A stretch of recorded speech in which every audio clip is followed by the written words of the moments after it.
મુગલ સામ્રાજ્યની સ્થાપના. મિત્રો, અગાઉ તમે દિલ્હી સલ્તનત વિશે શીખી ગયા છો. તે મુજબ દિલ્હીમાં સુલતાન ઇબ્રાહિમનું રાજ હતું. તે સમયે અફઘાનિસ્તાનના કાબુલમાં મુગલ વંશના બાબરનું શાસન હતું. બાબરે ઈસવીસન 1526માં દિલ્હી પર આક્રમણ કર્યું. પાણીપતના મેદાનમાં લડાઈ થઈ. બાબરે યુદ્ધમાં તોપનો ઉપયોગ કર્યો, તેથી તેની જીત થઈ. ઇબ્રાહિમ લોદીની હાર થઈ. દિલ્હી પરથી સલ્તનત યુગ પૂરો થયો અને મુગલ વંશનું શાસન સ્થપાયું. બાબરે કેટલાક વિજયો મેળવ્યા અને મુગલ સત્તાનું દિલ્હીની આસપાસ વિસ્તરણ કર્યું. મુગલ વંશના શાસકો અને તેમના સમયની શાસન વ્યવસ્થા, સમાજ જીવન તથા તેમણે કરેલા અગત્યના કાર્યો વિશે હવે માહિતી મેળવીએ. 1. બાબર 1526 થી 1530. મુગલ વંશની સ્થાપના બાબરે કરી હતી. 1526માં તેણે ઇબ્રાહિમ લોદીને હરાવ્યો. તે પછી ઈસવીસન 1527માં ચિત્તોડના વીર યોદ્ધા રાણા સાંગા સાથે કાનવાના મેદાનમાં બાબરે યુદ્ધ કર્યું. તેમાં પણ બાબરે તોપનો ઉપયોગ કર્યો અને રાણા સાંગાને હરાવ્યો. ઈસવીસન 1530માં બાબરનું અવસાન થયું. 2. હુમાયું 1530 થી 1540 અને 1555 થી 1556. બાબર પછી તેનો પુત્ર હુમાયું ગાદીએ આવ્યો. પિતાની ઈચ્છા મુજબ હુમાયુએ રાજ્યના ભાગલા પાડી દરેક ભાઈને એક એક પ્રાંત આપ્યો અને દિલ્હીનું શાસન પોતાની પાસે રાખ્યું.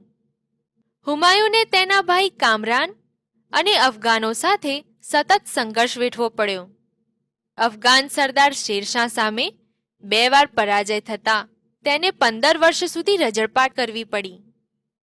આ રજળપાટ દરમિયાન તેના પુત્ર અકબરનો જન્મ થયો હતો. શેરશાહના મૃત્યુ બાદ તેના સરદારો પાસેથી હુમાયુએ ફરી દિલ્હી કબજે કર્યું. હુમાયુનું અચાનક અવસાન થયું ત્યારે તેનો પુત્ર અકબર ખૂબ જ નાનો હતો. 3. શેરશાહ 1540 થી 1545. શેરશાહ મુગલ શાસક ન હતો, તે એક અફઘાન સરદાર હતો. તેણે પોતાના બાહુબળથી દિલ્હી કબજે કર્યું હતું. તેણે હુમાયુને 2 વાર હરાવ્યો હતો.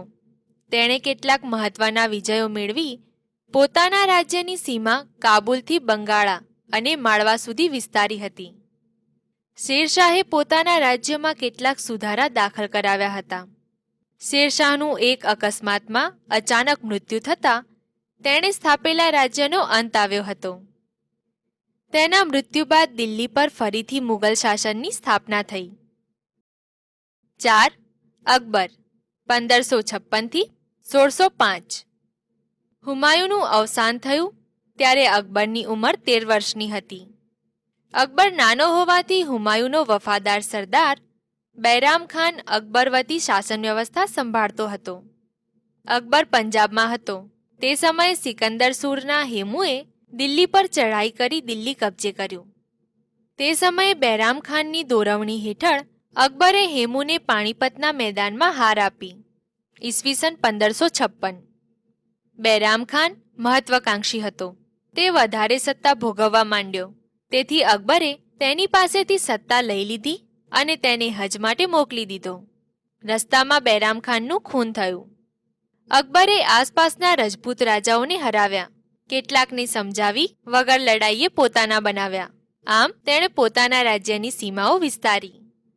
મેવાડના રાણા પ્રતાપે અકબર સામે જંગ માંડ્યો.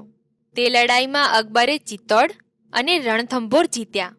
રાણા પ્રતાપે તે પછી લશ્કર જમાવી અકબરને હંફાવ્યો હતો, પરંતુ તે કદી અન્ય રાજ્યોની જેમ અકબરને શરણે ગયો ન હતો.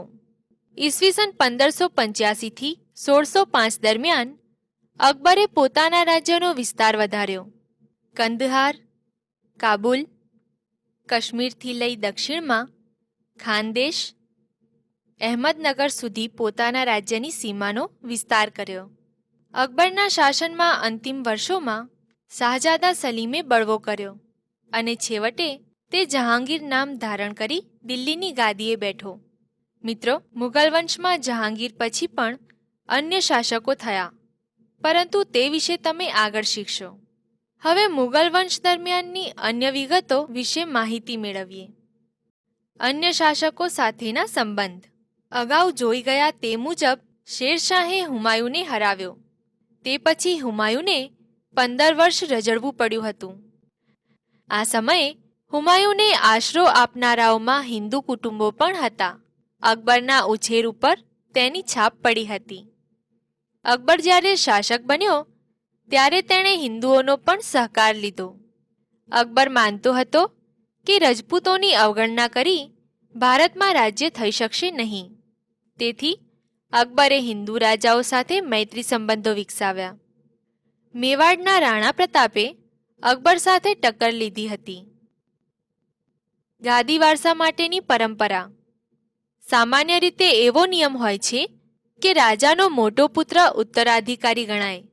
મુગલ શાસનમાં બધા પુત્રોને સરખા ભાગે રાજ્ય વહેંચી દેવામાં આવતું. હુમાયુએ આમ કર્યું હતું, પરંતુ તે પછી રાજ્ય મેળવવા અંદરો અંદર ઘણા કાવાદાવા થયા હતા. રાજ્યતંત્રની વ્યવસ્થા. મુગલ સમયની રાજ્ય વ્યવસ્થા વિશે સમજીએ. મુગલ સમયમાં સુબાગીરી અમલમાં હતી. અકબરે પોતાના રાજ્યોના 15 વિભાગો પાડ્યા હતા.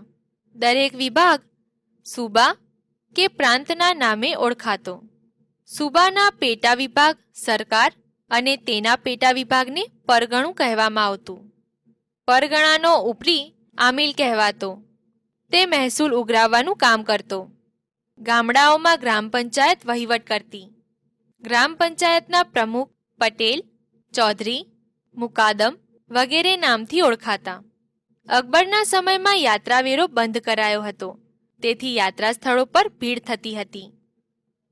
બધા શાસકોમાં અકબરને સહિષ્ણુ અને ઉદાર શાસક માનવામાં આવતો હતો. અકબર દર શુક્રવારે સિકરીના ઇબાદતખાનામાં ધર્મસભા ભરતો. ત્યાં દરેક ધર્મની ચર્ચા થતી. આ ચર્ચા સભામાં દરેક ધર્મના પ્રતિનિધિઓ બિરાજતા હતા.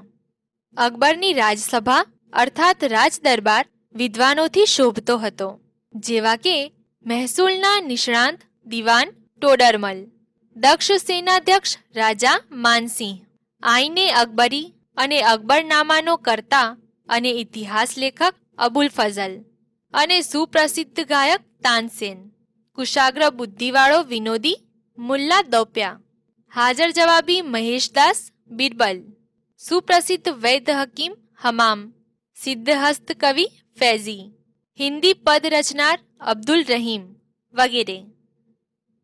શેરશાહના સુધારા.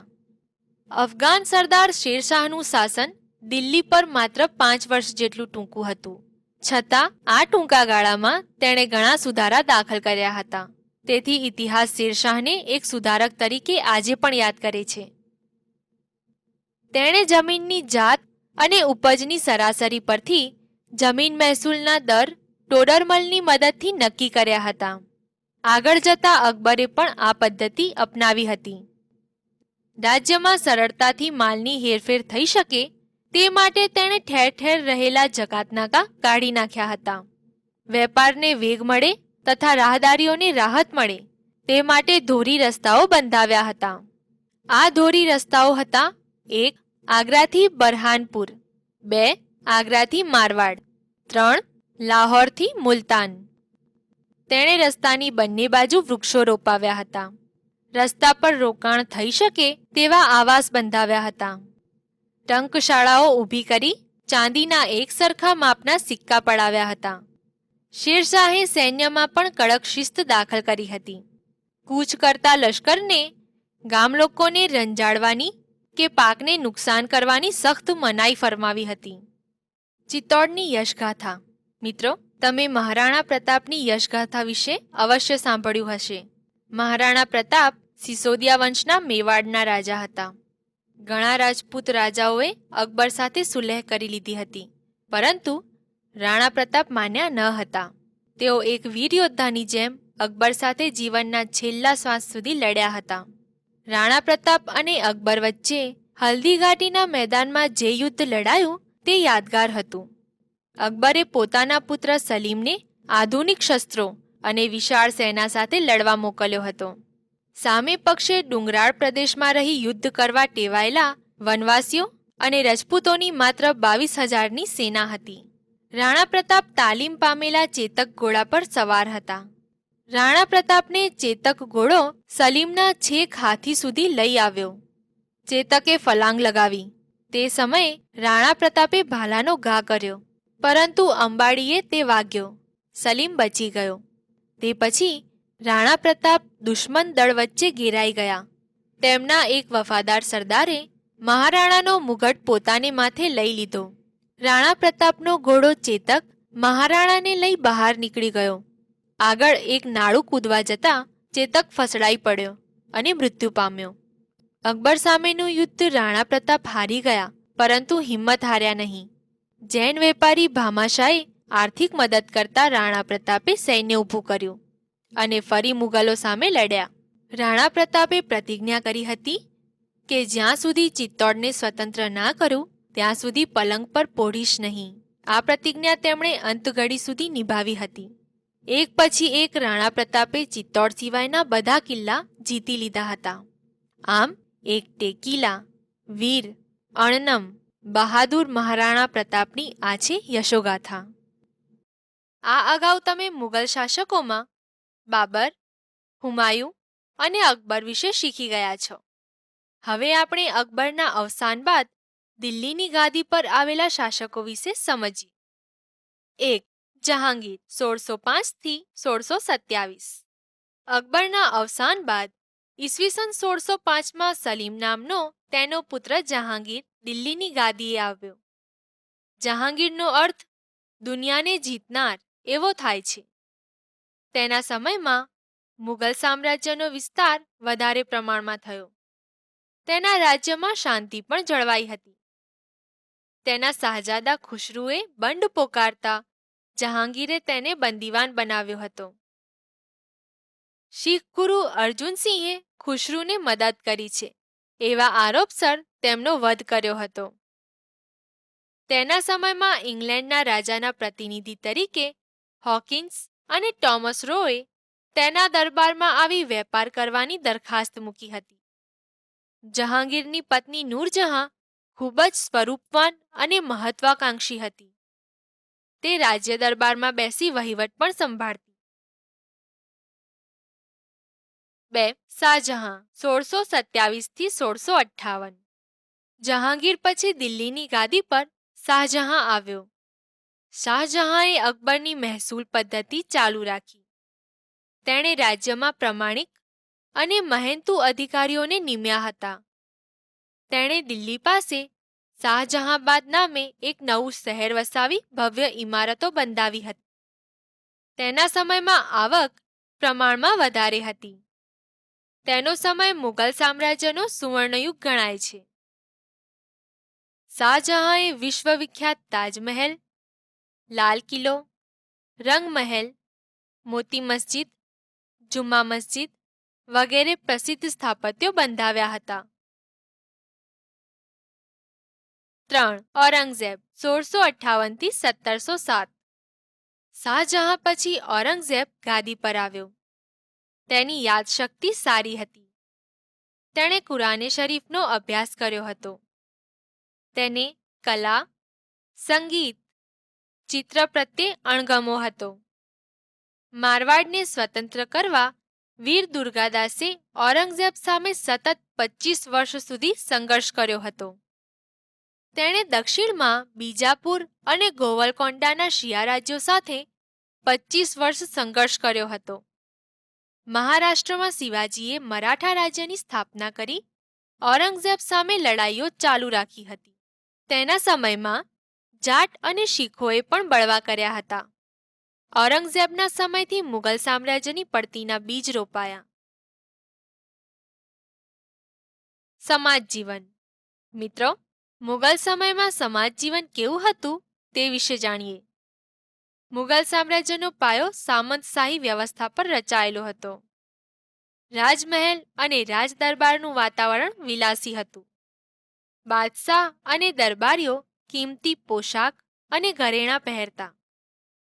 તે સમયે ગુજરાતના વેપારીઓ મોટા પાયે વેપાર કરતા. ગુજરાતના બંદરોથી વિદેશ માલ જતો અને આવતો. ઉત્સવ અને તહેવારો ધામધૂમથી ઉજવવામાં આવતા. જહાંગીરના સમયમાં દશેરાનો ઉત્સવ ઠાઠમાઠથી ઉજવાતો. પરદેશી અમલદાર ભારતની બહાર નાણું લઈ જઈ શકતો નહીં. આર્થિક સ્થિતિ. મુગલ સમયમાં લોકોની આર્થિક સ્થિતિ સારી હતી. ગામડાઓ હજી સ્વાવલંબી હતા. પોતાને જોઈતી મોટાભાગની વસ્તુઓ ગામડામાં જ લોકો બનાવી લેતા. તે સમયે 55.5 રતલ બરાબર 1 મણ ગણાતો. તે સમયે લાહોરની શાલ, ફતેપુર સિકરીની શેતરંજીઓ, ગુજરાતનું સુતરાઉ કાપડ તથા ઢાકાની મલમલ દુનિયાભરમાં જાણીતી હતી. કલા સાહિત્ય. મુગલ શાસકો ભવ્ય મહેલોના શોખીન હતા. હિન્દુ કળાનું સુશોભન મુસ્લિમ કળાના મહેલો તથા ગુમ્મટો સાથે જોડાયું. શાહજહાંએ વિશ્વ પ્રસિદ્ધ ઇમારતો બંધાવી.